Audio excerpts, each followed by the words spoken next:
गौरव, कहाँ से आए आप? अम्बेडकर नगर से। अम्बेडकर नगर से आए हैं। अब कहाँ पर खड़े हैं आप? अम्बेडकर चौक पे। किस लिए आए हैं यहाँ पर? बाबा साहब के लिए मोमबत्ती जलाने। मोमबत्ती जलाने आए हैं, क्यों? आज हमारे बाबा साहब का 125वां जन्मोत्सव हुआ, वो बर्थडे है बाबा साहब का हमारे, तो हम इसी उपलक्ष्य में कैंडल जलाने यहाँ पर आए हमारे अम्बेडकर चौक पर। बाबा साहब ने एक बात कही, संगठित रहो, शिक्षित बनो, संगठित रहो, संघर्ष करो। और हमारे बाबा साहब ने वो सब हमारा संविधान लिखा। हमें पहले लोग हमें छोटी जात समझते थे, तो बाबा साहब ने हमें एक समान जाति का वो अवसर दिया। क्या नाम है बेटा आपका? कुणाल। तो बाबा, आज जो यहाँ पर आप कैंडल जलाने आए हैं, इससे क्या संदेश देना चाहते हैं आने वाली पीढ़ी को, आने वाले आपके युवा साथियों को? हम ये संदेश देना चाहते हैं अपने साथियों को कि आगे जाकर बाबा साहब जैसे तरक्की करो और पढ़ लिख कर ऐसे ही बनो बाबा साहब जैसे, और अपने देश मतलब संविधान को बचाओ। किस प्रकार से बचा सकते हैं संविधान को आप? हम पढ़ लिख कर भी हम सभी अपने संविधान को बचा सकते हैं। और अपने जैसे हमारा सिर्फ एक ही हथियार है, वो है पढ़ाई। पढ़ाई से हम अपनी कितनी भी दूर तक अपनी शिक्षा प्राप्त हो, अपनी पहचान प्राप्त कर सकते हैं। Thank you. आपका क्या नाम बेटा? उपदेश। Very good. किस लिए आए यहाँ पर? सारी फिल्म दिखा रखी है बाबा साहब देख। चलो अच्छी बात। मोमबत्ती जलाने। वेरी गुड जी। आप जो है आज अभी जैसे रात का समय है और यहाँ चौक पर किस लिए आए हैं?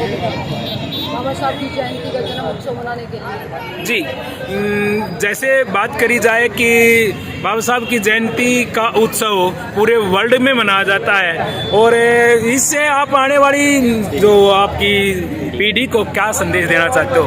सर्वप्रथम तो सबसे पहले मैं बाबा साहब को धन्यवाद करना चाहती हूँ, जिन्होंने पूरे विश्व का सर्वश्रेष्ठ संविधान हमें प्रदान किया। उस संविधान के अंतर्गत सिर्फ महिलाओं को ही नहीं बल्कि हर एक जाति के वर्ग के लोगों को समानता का अधिकार देने के साथ साथ मौलिक कर्तव्य भी नहीं।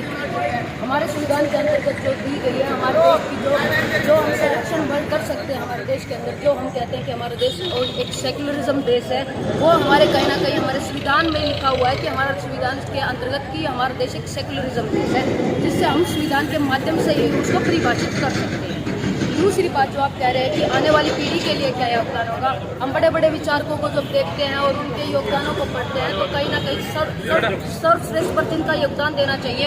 मैं यहाँ पर जो पहली बार इनके जन्म उत्सव पर आई हूँ, हालांकि वाकिफ मैं पहले भी थी बाबा साहब के इनके जयंती के बारे में, और मुझे ये भी पता था कि उनका भारी योगदान हमारे संविधान के लिए हुआ है। लेकिन जैसे ही मैंने उनके बारे में पढ़ना शुरू किया था, उन्होंने सिर्फ जाति वर्ग के लोगों के लिए ही नहीं, अपनी तो महिलाओं के लिए और महिलाओं के साथ साथ मजदूरों के लिए और उन सब कमजोर आवाज़ों के लिए आवाज़ उठाई थी, जो कहीं ना कहीं समाज में समानता लाने के लिए जरूरी हो गई। जैसे महिलाओं की बात आपने करी है कि महिलाओं को जबरदस्त तरीके से दबाया हुआ था, और बाबा साहब ने जो है प्रत्येक समुदाय की महिला को ऊपर उठाया, न कि किसी एक विशेष समुदाय की महिला को।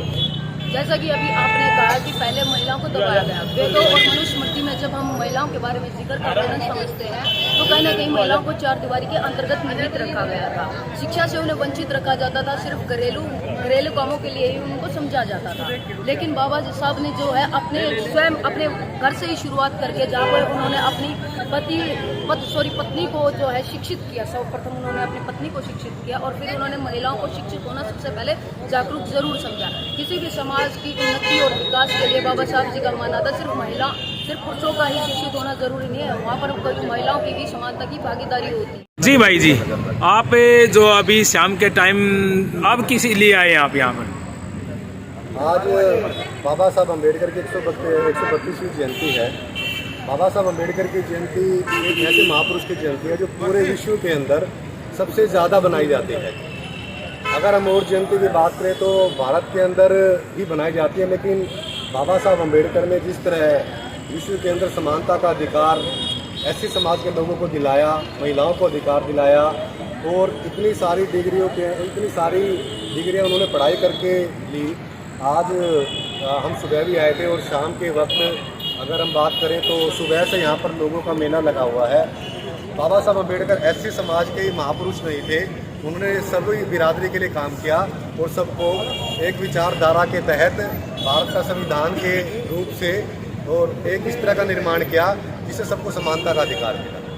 Thank you.